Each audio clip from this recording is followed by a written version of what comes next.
Bonjour, je m'appelle Victoria, j'ai 26 ans et j'ai créé il y a un an T'arrives aussi. C'est une galerie d'art en ligne qui montre de jeunes artistes contemporains. Et en fait, on essaye de rendre l'art ludique et accessible. Donc on vend des œuvres à des prix entre 70 et 600 euros, alors qu'en moyenne une œuvre c'est 1100 euros. Et on essaye vraiment de casser les codes de l'art contemporain, de faire des petites vidéos pour expliquer les œuvres, de organiser des expos dans des lieux où normalement il n'y a pas d'art, donc des karaokés, des salles de sport, pour essayer justement d'aller vers le public. J'ai fait le constat que le public allait de moins en moins dans les galeries, et donc là le but du jeu c'était d'aller vers eux. À ton avis, pourquoi ils vont pas trop dans les galeries ou qu'ils y vont moins plutôt? Je pense que c'est assez intimidant d'aller dans une galerie, et il y a un peu ce truc où c'est assez élitiste. Ouais, c'est très intimidant de franchir le pas d'une galerie, parce que souvent d'ailleurs on se fait pas très bien recevoir, ce que je trouve très dommage. Et puis c'est pareil pour l'achat d'art, ça a créé un peu des complexes chez les gens. Et d'ailleurs quand j'ai demandé autour de moi pourquoi vous avez jamais acheté des œuvres d'art, on m'a souvent répondu parce que je suis pas millionnaire ou parce que j'ai pas fait Sciences Po et donc moi je peux pas comprendre. Alors que je trouve que l'art c'est plutôt une affaire d'émotion et de sensibilité. Et je trouve ça dommage qu'on l'ait mis à un endroit où les gens ne puissent plus y avoir accès, en fait. Tu dis que les prix sont entre 50 et 600, c'est ça? Ouais. Ça veut dire que c'est des œuvres originales, des multiples que tu recherches? La plupart, c'est des œuvres uniques. Mais il y a quelques artistes, parce que leur démarche était justement de faire des multiples, je pense notamment à Cyril Galmiche, où là, pour le coup, c'est des sérigraphies qui sont en écho avec son travail vidéo. Et donc là, pour le coup, c'est des multiples. Mais sinon, la plupart du temps, c'est des œuvres uniques. Est-ce que tu as déjà ton écurie ou est-ce que tu recherches encore des jeunes artistes? Comment ça se passe? Alors, j'ai déjà mon écurie de petites pépites, comme je les appelle. Et donc, pour l'instant, je recherche pas de nouveaux artistes. C'est un processus déjà très long de rencontrer les artistes, comprendre leur travail, de pouvoir l'appréhender pour pouvoir l'expliquer.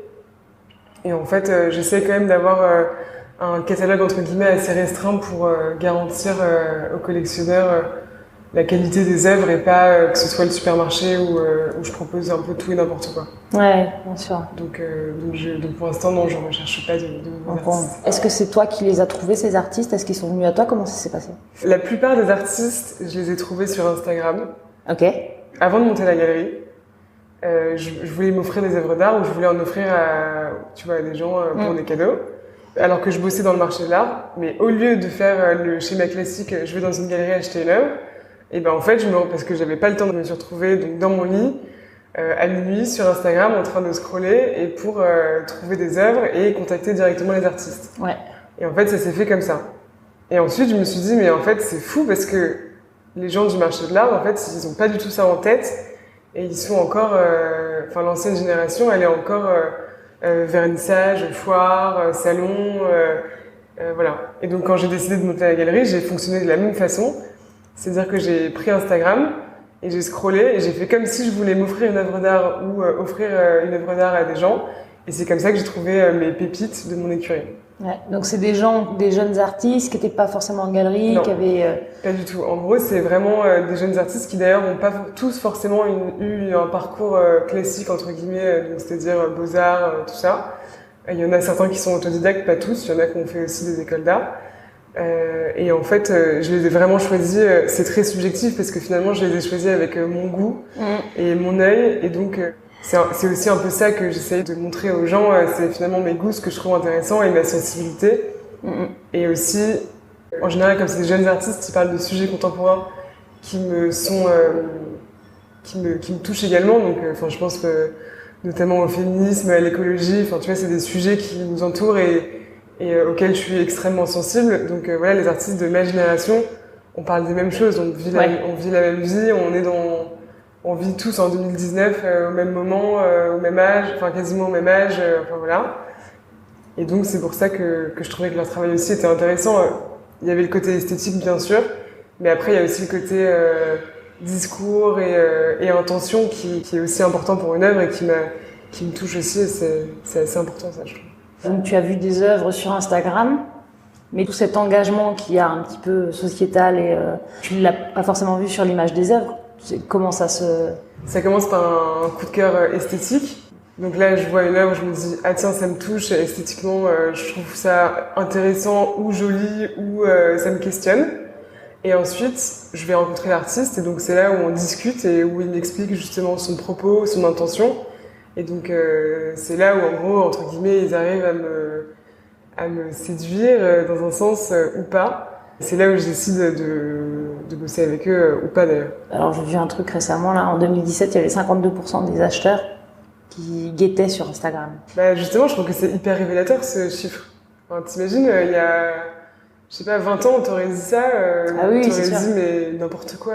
Genre, donc déjà, moi on m'a dit, non mais les gens ils ont besoin de voir les œuvres pour les acheter, donc sur internet tu peux pas vendre des œuvres d'art parce qu'il y a quelque chose du toucher, hein.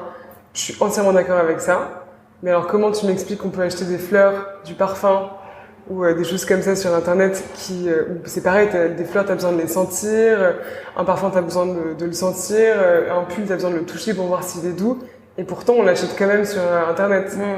Donc c'est juste que je pense que notre génération elle est en train de un peu changer ses habitudes d'achat et je trouve que l'art fait partie aussi de ces changements, c'est-à-dire on n'est plus forcément obligé de voir une œuvre pour l'acheter, physiquement je parle. Une photo peut aussi nous attirer l'attention et faire que voilà, on a un coup de cœur. Effectivement, on l'a pas vu au millimètre près. Et encore, parce que maintenant il y a des outils où tu peux, avec internet, voir au millimètre près une œuvre, avec des zooms, enfin voilà, quelques innovations technologiques qui font tout ça. Ouais. Et je pense que voilà, c'est important aussi que le marché de l'art en fait prenne le tournant de la révolution digitale. Et je trouvais que le marché de l'art l'avait absolument pas fait et qu'ils étaient encore très traditionnels par peur de désacraliser justement l'art. Est-ce que tu aurais des conseils à donner à des jeunes artistes, par exemple spécifiquement sur leur Instagram? Est-ce qu'il y a des choses que tu as vues à faire ou à ne pas faire, ou des choses qui t'ont vraiment, tu vois, par exemple sur le travail de la grille, est-ce que c'est plutôt voir les coulisses, voir les échecs, enfin je sais pas. En fait Instagram c'est qui tout double, je trouve, parce que soit on voit des profils où on arrive vraiment à rentrer dans le travail et on comprend l'œuvre et tout, et d'autres où on comprend pas du tout, mais c'est marrant parce que ça c'est censé être le boulot de la galerie de faire ça. Exactement. Et donc c'est drôle parce que là les rôles sont complètement mélangés, je trouve. Parce que justement, avec Instagram, les artistes, ils font leur com, leur marketing et parfois leur vente, ce qui est normalement le job d'un agent ou d'une galerie. En même temps, il y a beaucoup, beaucoup plus d'artistes que de places en galerie. Ouais. Alors la question c'est, est-ce que les galeries sont là pour faire le tri, entre guillemets, les galeries et les institutions? Est-ce qu'elles sont là pour faire le tri et choisir les meilleurs artistes? Ce qui était le cas du coup avant tous ces nouveaux médias. Est-ce que c'est une bonne chose? C'est une question ouverte. Mais ce que je trouve intéressant, c'est que maintenant les artistes ont court-circuité entre guillemets le système institution-galerie avec les réseaux comme Instagram, en allant directement vers le public. Et donc maintenant, je trouve que tu dis qu'un artiste a du succès, vend et parfois vit de son art grâce à Instagram parce qu'il a 19 000 followers. Parce que le mec, sur une œuvre, il y a 3000 likes et du coup ça veut dire que c'est le public qui dit si c'est appréciable, beau, intéressant ou pas et non pas les institutions et les galeries. Ça t'embête un peu? Non, je trouve ça très bien. Ouais. Mais après je pense que ça a ses limites et c'est comme tout. Je trouve ça bien de casser les codes parce que je pense qu'il y a des trucs qui fonctionnaient pas avec ce système galerie-institution où finalement c'était quand même assez centralisé, très parisien, en tout cas en France. Et c'est un peu dommage alors que maintenant tu as des artistes qui exercent dans Lyon par exemple et qui peuvent être visibles de gens partout sans forcément être physiquement dans une galerie, tu vois, à Paris ou dans un musée, je sais pas où. Ouais, et puis comme tu dis, du coup tu fais le détour, tu passes pas forcément par les critiques officielles, donc forcément ça peut amener aussi à avoir des choses qui sont plus surprenantes par rapport à ce que tu pourrais voir en musée. Je trouve que honnêtement, on voit souvent les mêmes choses dans les musées, dans les galeries et dans les foires. Il y a souvent les mêmes artistes. Finalement, c'est très peu de jeunes artistes qui ont beaucoup de mal à se faire une place dans le marché. Alors qu'on entend souvent jeunes artistes, artistes émergents, enfin c'est des termes... Ouais, mais en fait, ils ont 50 ans et en fait, ça fait 30 ans qu'on les voit. Donc en fait, c'est plus des jeunes artistes. Et les jeunes artistes, c'est les artistes qui sortent d'école pour moi qui essayent de faire leur trou, qui essayent de vivre de leur art, ce qui est super dur. Et il y a très peu finalement d'institutions ou de bourses ou de choses comme ça pour soutenir les jeunes artistes. Et je pense notamment à une de mes artistes qui demandait un atelier à la mairie de Paris, parce que tu sais, ils ont des ateliers. Elle a 32 ans, ça fait plus de 10 ans qu'elle bosse voilà, son travail, qu'elle fait ça à plein temps, qu'elle a un boulot alimentaire pour essayer de subvenir, parce qu'évidemment, elle peut pas pour l'instant vivre de son art. Et qu'on lui a répondu non mais vous êtes trop jeune, c'est pas assez mature votre travail, revenez nous voir dans 10 ans. Juste, est-ce que quelqu'un peut vraiment soutenir les jeunes artistes sans leur dire qu'ils sont pas assez matures? En fait, ça veut dire quoi? Faut crever de faim et avoir 60 ans pour avoir une création qui est intéressante. Faut les soutenir dès le début, en fait, dès le moment où ils sortent d'école, où faut les diffuser, faut les promouvoir, et en gros, c'est ce que j'essaye de faire moi avec T'arrives aussi, c'est de les soutenir en fait, de les montrer, de promouvoir leur travail et d'essayer justement de faire leur communication, leur promotion et le côté commercial en essayant de vendre leur œuvre pour qu'un jour ils puissent vivre dignement de leur travail. En fait, c'est ça l'idée derrière tout ça. Est-ce qu'il y a quelque chose qui te dégage des gens qui achètent, si t'arrives aussi? Est-ce qu'il y a un profil type? Ouais. En fait, je dirais que majoritairement, parce que c'est vraiment les personnes que j'ai essayé de cibler, les amateurs d'art en bar, comme je les appelle, de T'arrives aussi, c'est plutôt des gens jeunes, entre 20 et 40 ans. C'est souvent leur premier achat d'œuvres d'art. Et surtout, ils sont néophytes dans le sens où ils ont, en général, jamais acheté une œuvre d'art. Ça, c'est un peu le combat que je mène. Et donc, je suis ravie quand ils me disent que c'est leur premier achat parce que je me dis, mais trop cool. Ça veut dire qu'ils ont passé les barrières psychologiques liées à l'achat d'œuvres d'art. Et ça y est. Ils ont fait. Et d'ailleurs, souvent, ils rachètent. Parce qu'ils se sont dit, mais quel bonheur d'avoir acheté la première œuvre d'art. C'était beaucoup plus cool de s'acheter une œuvre à 150 € d'une jeune artiste qui fait du collage que de m'acheter un jean à 150 € si il s'achète des jeans à 150 €. Où finalement, quand je le mets, je m'en fous, ça change rien. Alors que quand je regarde mon œuvre tous les matins chez moi, qui est accrochée dans ma cuisine, je me dis, bah déjà, ça me fait tellement plaisir parce que c'est unique et il y a que moi qui l'ai.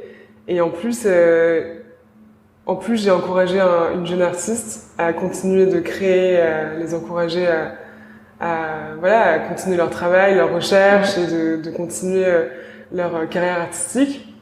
Mais voilà, juste égoïstement aussi, je pense qu'ils sont ravis d'avoir quelque chose d'unique qui les reflète et il y a que eux qui l'ont.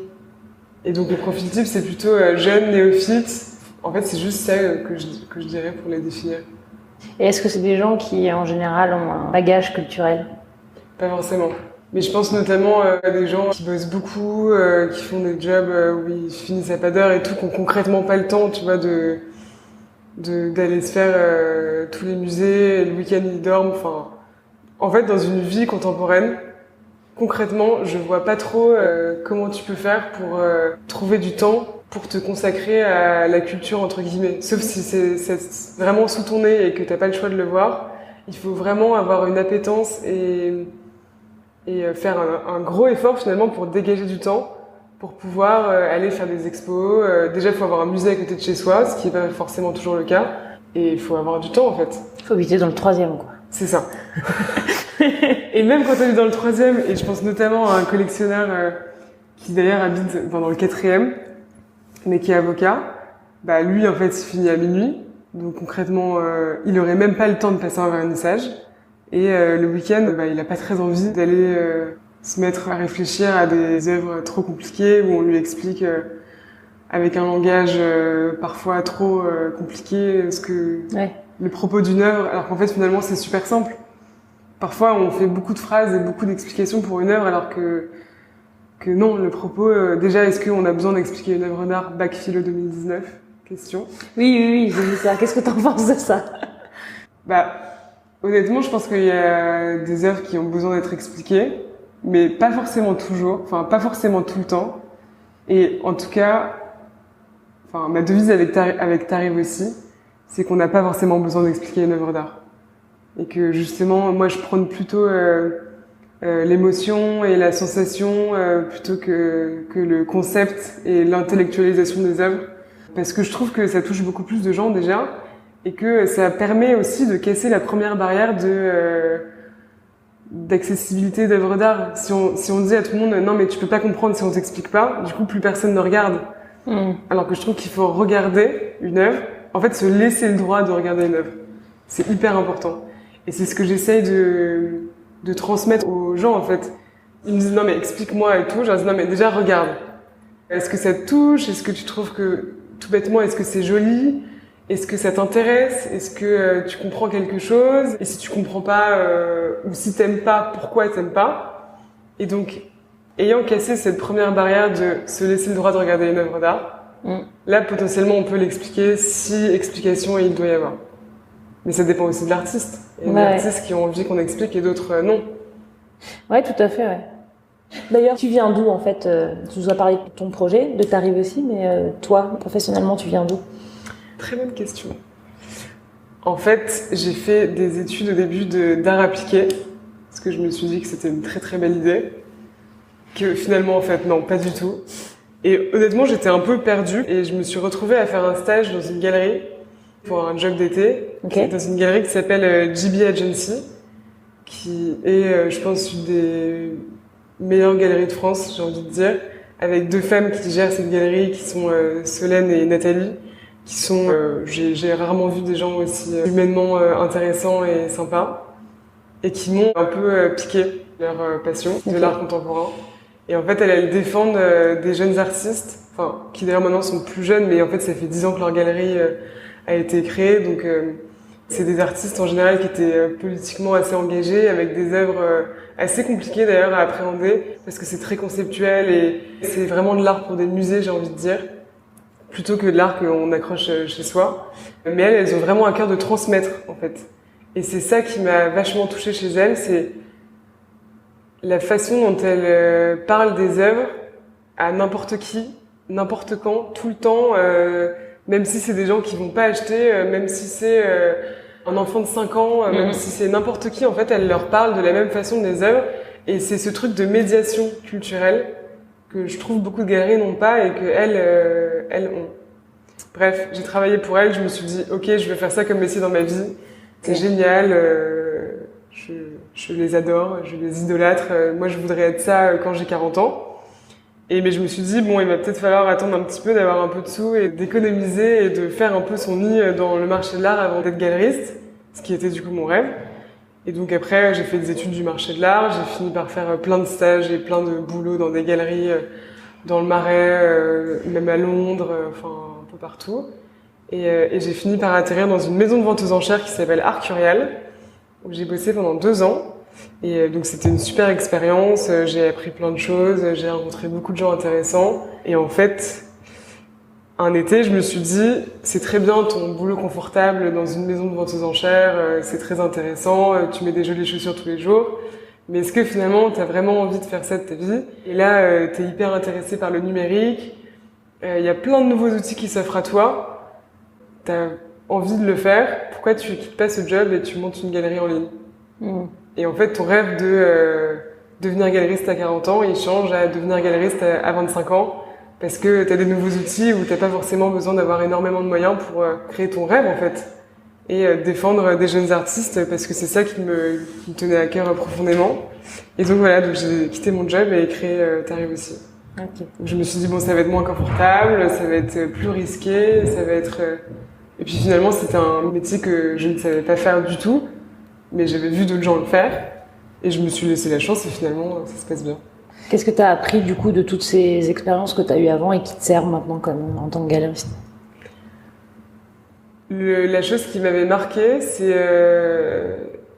ayant commencé à bosser assez jeune, je voyais vraiment un fossé générationnel entre moi qui bossais dans des galeries classiques, entre guillemets, et les gens qui dirigeaient ces galeries classiques, où en fait, ils n'avaient pas du tout en tête ce que la nouvelle génération était en train de vivre, je pense à la révolution numérique. En fait, c'est ça qui nous différenciait avec l'ancienne génération des galeristes classiques. En fait, moi, je voyais toute la révolution numérique nous arriver dans la gueule avec tous ces Snapchat, Facebook, Insta, tous ces trucs où finalement on finissait par passer beaucoup de temps sur ces réseaux et Et ça commençait à transformer beaucoup de nos habitudes. Et en fait, les galeristes, ils voyaient pas du tout ce changement. Et en fait, ils pensaient que c'était réservé à d'autres secteurs. Qu'en tout cas, ça ne touchait pas à l'art et l'art contemporain encore moins. Alors que moi, franchement, j'ai halluciné. Je trouvais ça fou. C'est ce fossé générationnel d'habitudes d'achat, de fonctionnement, de même marketing, de communication, d'approche des choses. Où je me suis dit, waouh, non, là, il y a un problème. Et en fait, moi, je veux pas faire comme ça. Et en fait, je veux faire une galerie qui ressemble à ma génération. Avec mes habitudes, avec ce qu'on regarde, ce qu'on aime, comment on fonctionne, en fait. Je pense qu'on n'a pas du tout le même fonctionnement que les gens... Enfin, je parle des millennials. Tu sais, cette nouvelle génération qui est tout le temps insatisfaite, qui veut avoir un impact, qui veut donner du sens à sa vie. Et donc, je trouve que d'ailleurs, c'est un peu de donner du sens à sa vie que de soutenir de jeunes artistes. Tu crois qu'il y a beaucoup plus de gens de ta génération qui vont acheter de l'art? Non, je pense que les millennials, ils mettent d'ailleurs plus de temps à acheter une œuvre que les gens qu'on 20 ans de plus, parce que justement, ils veulent donner du sens, avoir un impact, et donc ils achètent moins en claquant des doigts. Tu vois, il y a moins ce truc de consommation rapide, peu réfléchi, et non, je trouve que les millennials, ils prennent beaucoup de temps, ils voient, ils reviennent, ils réfléchissent, ils en parlent, ils se demandent si est-ce que c'est vraiment le bon choix parce que je vais pas en acheter 1000. Et puis il y a un truc de moyen aussi. Finalement, une œuvre à 400 €, c'est une œuvre d'art pas chère, mais ça reste 400 €, c'est quand même beaucoup. Oui, bien sûr, ouais. Donc il y a aussi ce facteur financier. Quand on commence dans la vie, on n'est pas forcément prêt à mettre 400 € pour une œuvre d'art. Tu peux pas. En fait, c'est des choses que tu peux pas faire.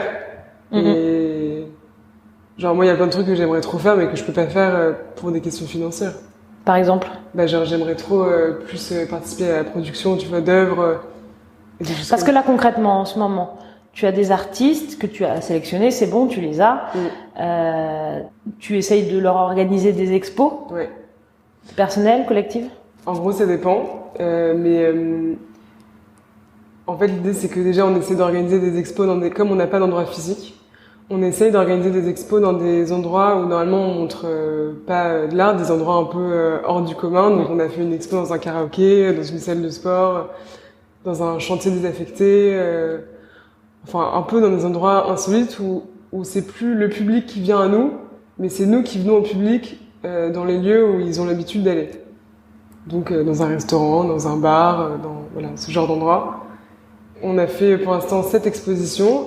Et donc, ça dépend vraiment des projets, mais c'est soit des expositions collectives, ou alors des expositions personnelles. Et tu vois, la dernière expo qu'on a fait, c'est une expo de Fanny Garnicha, donc c'est une exposition personnelle, où on a fait toute une installation dans un café qui s'appelle Rue de Manners, où on a agrandi les motifs de ces collages sur du papier peint. Donc, on a installé sur 3 murs. Et en fait, au-dessus du papier peint, on a accroché les œuvres avec, du coup, les mêmes motifs, mais à taille réelle, qui était sur le papier peint. C'était hyper intéressant parce que il y a des mecs qui venaient le matin prendre leur café dans cet endroit et ils pensaient pas que ce jeudi matin ils allaient tomber sur une expo. Ils prennent leur café et là ils se retournent et ils voient une exposition d'une jeune artiste contemporaine qui s'appelle Fanny Garnicha. Ils prennent 5 minutes s'ils veulent ou plus et ils peuvent découvrir une installation d'art contemporain dans un café. Ce qui normalement n'était pas censé arriver dans leur journée de ce jeudi. Ouais. Et t'as pas peur enfin, je sais pas comment dire ça, mais quand j'étais aux Beaux-Arts, il m'est arrivé d'entendre « fais attention à pas faire de l'art de pizzeria ». Comment tu te positionnes par rapport à ça? Je comprends les peurs que l'art, ça devienne pas sérieux si c'est pas montré dans des endroits qui sont faits pour ça. Et en même temps, je trouve ça tellement dommage de le mettre dans des cases parce que déjà, donne-moi une définition de l'art. C'est vaste, c'est super dur à définir et justement, c'est pour ça que c'est intéressant. Enfin, moi, en tout cas, c'est ça qui m'intéresse, c'est que c'est pluriel, ça parle de plein de sujets. Et en tout cas, pour moi, l'art contemporain, la définition, c'est que ça parle justement du quotidien et de notre époque contemporaine. Et donc, c'est le reflet de ce qu'on est tous en train de vivre.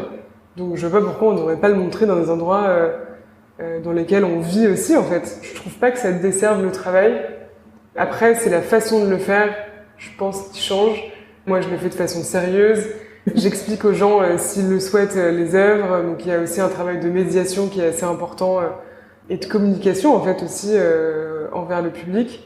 Donc non, moi j'ai pas peur de faire de l'art de pizzeria et je trouve que ça me fait beaucoup rire quand il y a des gens que ça choque que je fasse une exposition dans un karaoké. C'est typiquement l'ancienne génération qui fait des grands yeux quand je leur dis ça et qui me disent oh, mais attends, mais comment tu vas faire ça fait très boutique pour vendre des chaussettes et en fait je trouve qu'on a beaucoup peur de désacraliser l'art. Je sais pas pourquoi déjà on l'a sacralisé en premier lieu. Et non, en fait, il faut le désacraliser parce que sinon il n'y aura plus du tout de public. Ou alors ça sera réservé à une élite. Ce qui n'est pas le but du jeu, je pense. Donc non. Et là, du coup, est-ce que tu trouves d'abord le lieu et ensuite tu sélectionnes un artiste? Est-ce que tu dis bon bah c'est à toi et puis toi tu fais quelque chose là? Comment ça se passe? En fait, chaque projet est réfléchi. Donc déjà, c'est toujours de la dernière minute pour l'instant. Donc vraiment, c'est pratique. Comme on est une jeune galerie, on n'a pas forcément beaucoup de moyens et tout, c'est vraiment les opportunités qui s'offrent à nous. Elles sont souvent un peu de dernière minute. Et donc, en général, je trouve un endroit. Et ensuite, je décide du projet et de l'expo à mettre en place. Donc, par exemple, je pense notamment à l'expo qu'on a fait sur un chantier désaffecté. On m'a dit, tiens, t'as les clés d'un chantier pendant 10 jours, t'en fais ce que tu veux, mais t'as 10 jours, donc c'était vraiment très court. Je suis allée voir le lieu, j'ai réfléchi à ce qu'on pouvait y faire et j'ai invité du coup 2 de mes artistes, Cyril Galmiche et Julie Savoie, à intervenir dans l'exposition, enfin dans le lieu. Et donc c'est à partir de ce moment-là on a réfléchi à la scénographie de l'exposition, voilà, faire tout le commissariat finalement d'une expo. Et donc non, c'est vraiment le lieu qui entre guillemets choisit quel projet on va mettre en place. Et sinon, c'est quoi qu'on a dans la tête quand on se lance et Je pense que les artistes se rendent pas compte des emmerdes que t'as quand t'es galeriste. Donc là, tu me demandes la question quand je me couche ou quand je me lève dans ma tête? Bah les deux. Alors, c'est quoi les problèmes avec lesquels se lève un galeriste? Non, mais en général, quand je me lève, moi, j'ai envie de faire 1000 choses. Et donc, parfois, le problème, c'est qu'on n'a pas assez de temps. Et ça, c'est comme tout le monde. Donc, quand je me lève, j'ai envie de faire 1000 projets, de lancer plein de pistes, de bosser avec des nouveaux artistes, de faire plein de nouvelles expositions, de faire plein de nouvelles vidéos de promotion pour justement éduquer les gens, pour transmettre en tout cas ma passion. Et en fait, concrètement, j'ai pas assez de temps. Franchement, on se heurte à plusieurs choses. C'est que moi, je manque de moyens, je trouve, pour pouvoir pleinement faire des projets de façon zen et détendue. Et en même temps, c'est ça qui est un peu excitant, c'est de faire des projets last minute où tout le monde nous dit c'est mission impossible, jamais vous arriverez. Et en fait, finalement, je touche du bois, mais on a toujours réussi. C'est des parties du challenge et du jeu, ce côté un peu excitant où on se couche à pas d'heure pour installer une exposition et en même temps, quand on regarde, on se dit putain, bah ouais, je sais pourquoi je me suis couchée à 4h du mat et que j'ai dormi 2 heures. Parce qu'en fait, c'est sublime et je suis tellement fière de ce qu'on a réussi à faire avec si peu de moyens. Ouais, les problèmes principaux, c'est qu'on manque de moyens, de temps et de visibilité. Je pense que ça, c'est aussi un des problèmes, c'est que il faut réussir à se montrer, qu'on parle du projet, qu'on parle des jeunes artistes. Et en fait, mon job aussi, c'est que je tanne les gens pour qu'ils parlent des jeunes artistes, en fait. En fait, ton taf, toi, c'est de trouver des endroits sur le web, en physique, pour montrer tes artistes. Ouais. C'est là où ça change d'une galerie classique. C'est que j'ai pas d'endroit physique, donc je suis obligée de déployer beaucoup plus d'énergie pour organiser des expositions, pour avoir, c'est bête, mais des articles de presse. Parce qu'en fait, les gens, ils savent pas tellement où me mettre. Tu vois, c'est un peu comme c'est une nouvelle façon d'appréhender le métier de galeriste.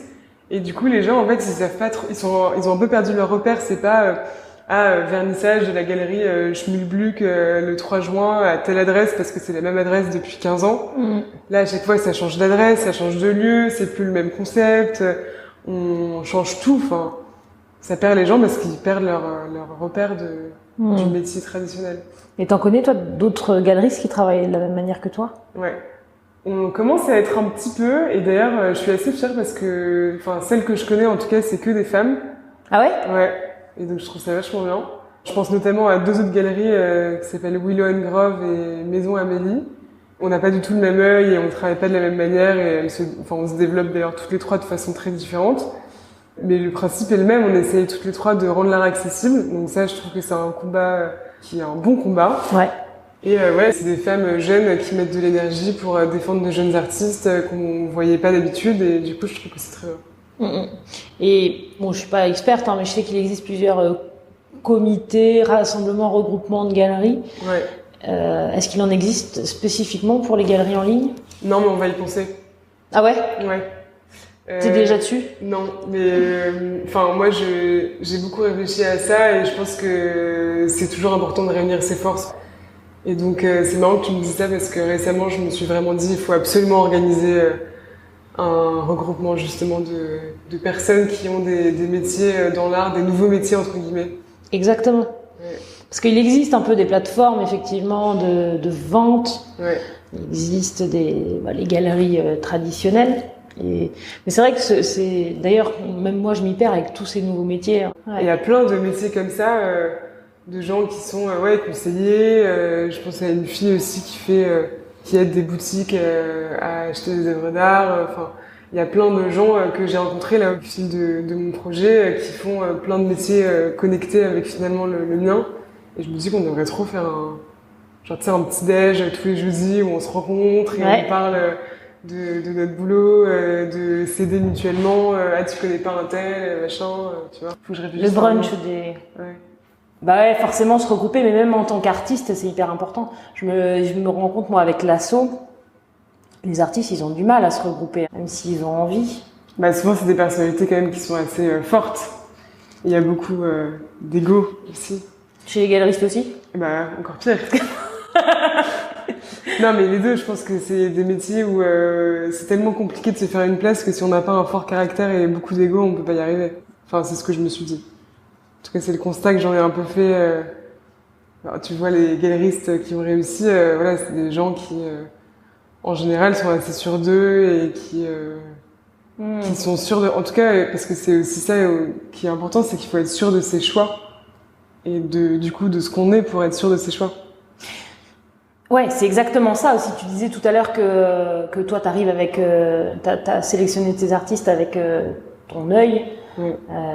Quelque part, on va finir par venir te voir à cause de ça.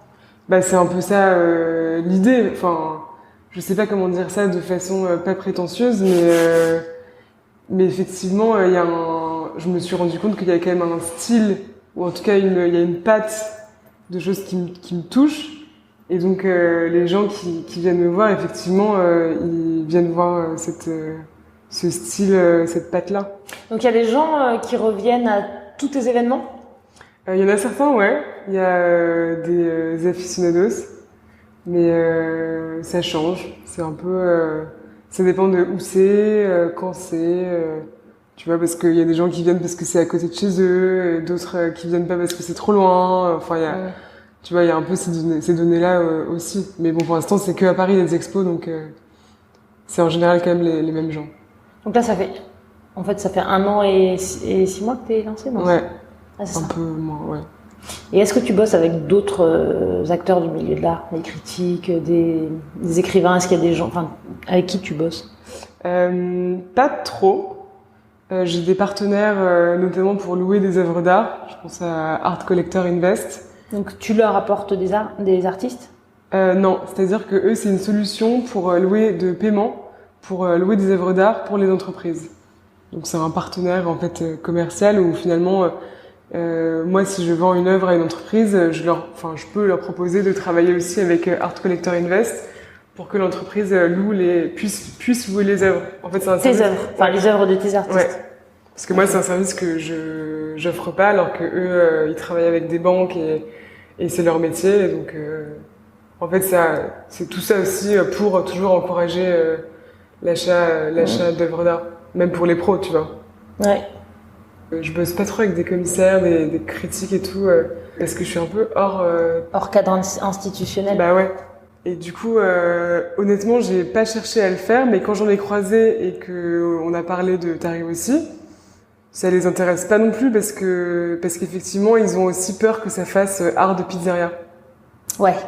Ils sont pas forcément intéressés, je pense. Mais c'est pas grave, on fait notre truc de notre côté. Ouais, faut faire ses preuves, quoi. Enfin, non pas qu'on ait besoin de personne, mais pour l'instant, ça fonctionne très bien comme ça. Et si un jour on doit collaborer avec des commissaires, moi je serais ravie. Je trouve ça hyper intéressant d'avoir un œil, tu vois, nouveau justement sur le travail de nos artistes. Mais pour l'instant, ça s'est pas profilé comme opportunité. Chaque fois que tu fais une expo, c'est toi qui payes Une partie, ouais. Et même de la production? Non. Mais une partie des frais, par exemple, tu vois là, on a fait une expo avec Fanny, il y avait une trentaine d'œuvres, il y a des cadres à payer. Donc tout ce qui est encadrement, c'est quand même des frais assez importants. Quand on fait un vernissage, il y a forcément un cocktail et donc des frais de vin, de trucs à grignoter, etc. Là, pour le coup, on avait des frais aussi. C'est pas des choses énormes, mais en fait, tout mis bout à bout, ça fait quand même une petite somme à chaque fois pour les expos. Et surtout qu'en fait, à chaque fois, on doit réaménager l'espace. Et donc, tu dois aller acheter, je sais pas, une tringle parce que cet endroit-là, il n'y en avait pas. Et que du coup, tu dois aller louer aussi une perceuse pour pouvoir faire ce truc-là. Ou notamment, je pense à l'exposition chantier. Où on a loué des lumières parce qu'il y avait rien. Donc, il fallait louer des lumières, des prises. Voilà, refaire toute l'installation, donc qui engendre des frais. T'écris des textes aussi? Ouais, j'écris des textes pour toutes les expos. En fait, concrètement, c'est moi qui écris tout. Donc j'écris leur biographie pour le site. Et donc il y a 10 lignes sur chaque artiste, c'est très court. J'essaye de pas utiliser de jargon de l'art contemporain. Et en fait, en 10 lignes, j'essaye en tout cas, on a une piste pour rentrer dans le travail de l'artiste mais que ça reste quand même ludique. Ouais. Et ensuite, j'écris des textes pour les expos pour expliquer plus précisément et de façon un peu plus longue le travail de l'artiste et en tout cas son propos. Mais en fait, je sais que personne ne lit jamais. Du coup, c'est hyper frustrant. Ah oui. mais je mets beaucoup de temps pour faire ça parce que je trouve que c'est important aussi, tu vois. C'est-à-dire que j'essaie que ce soit assez simple et ludique et de pas utiliser de jargon. Et en même temps, parfois, on a envie de dire des choses où finalement, c'est obligé d'être un petit peu compliqué ou dit de façon avec des mots un peu plus spécifiques parce qu'on parle de quelque chose de très spécifique. Et alors, peut-être 2 dernières questions pour finir un petit peu. Alors peut-être que t'as pas tellement l'habitude que les artistes viennent te voir encore. Mais t'as peut-être si. Alors, par rapport à ta pratique, à T'arrives aussi et dans tes boulots précédents, quelles sont les choses que les artistes font pour approcher une galerie qu'ils ne devraient absolument pas faire? En fait, déjà, je pense que et c'est très dur à entendre, mais je pense que ça sert à rien d'aller voir une galerie. Tout simplement. Ouais. Parce que je pense que c'est la galerie qui doit venir aux artistes plutôt que les artistes qui viennent aux galeristes. Et honnêtement, déjà, moi, très modestement, où ça fait, 1 an que j'ai créé le site, je reçois déjà beaucoup de choses. D'artistes qui m'envoient leur dossier et qui veulent qu'on collabore. Et en fait, je regarde évidemment ce qu'ils font. Parfois, ça me touche et tout. Et d'ailleurs, je pense à une artiste avec qui j'ai travaillé, avec qui ça s'est fait comme ça. C'est elle qui m'a approchée. Mais en général, c'est moi qui ai besoin d'avoir un désir de travailler avec eux plutôt que de sentir que c'est l'inverse. Parce que c'est très personnel et que, comme je te dis, c'est mon œil et c'est mes émotions et ma sensibilité qui choisit les artistes avec qui je veux travailler. Et donc, ça marche pas comme ça quand on m'envoie un dossier, j'ai du mal en général. Donc ça veut dire que si on veut t'approcher, on peut rien faire, quoi. Toi ou une galerie, hein, enfin. Ouais, je pense que c'est hyper dur, honnêtement, en tant qu'artiste, pour approcher quelqu'un. Ça marche toujours mieux quand on se rencontre en vrai, honnêtement, plutôt que d'envoyer un mail. Et d'ailleurs, je reçois des mails où je sais qu'ils l'ont envoyé à 15 autres personnes. Et donc. Ça, c'est même pas la peine. Ouais. Ça, je me dis, oui, ils veulent vendre leur travail et je comprends et heureusement, c'est le but du jeu.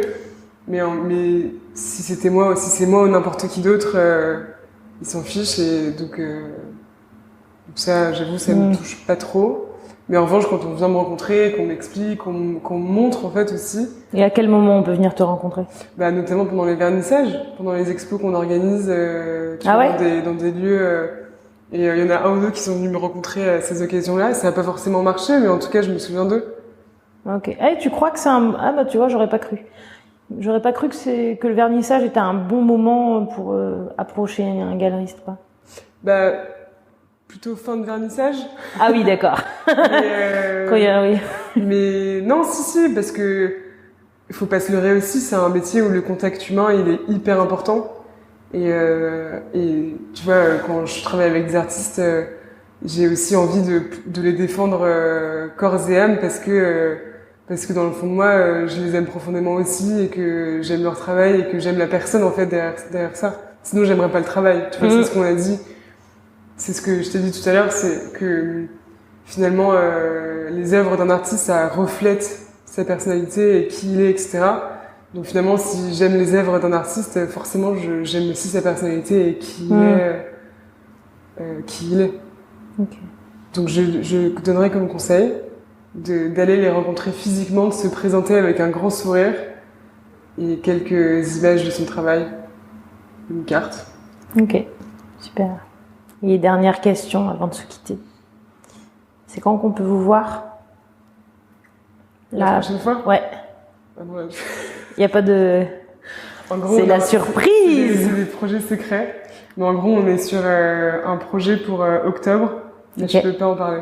Donc on va sur les réseaux. Donc on va sur les réseaux pour le savoir exactement. Donc pour nous voir, en fait, il faut suivre notre actualité sur Instagram avec sur notre compte tariossi.galerie ou alors sur notre page Facebook qui s'appelle Tariossi. Et vous pouvez aussi vous inscrire sur la newsletter sur notre site. Et donc là, vous recevrez toutes les news et les infos et l'invitation pour le prochain vernissage.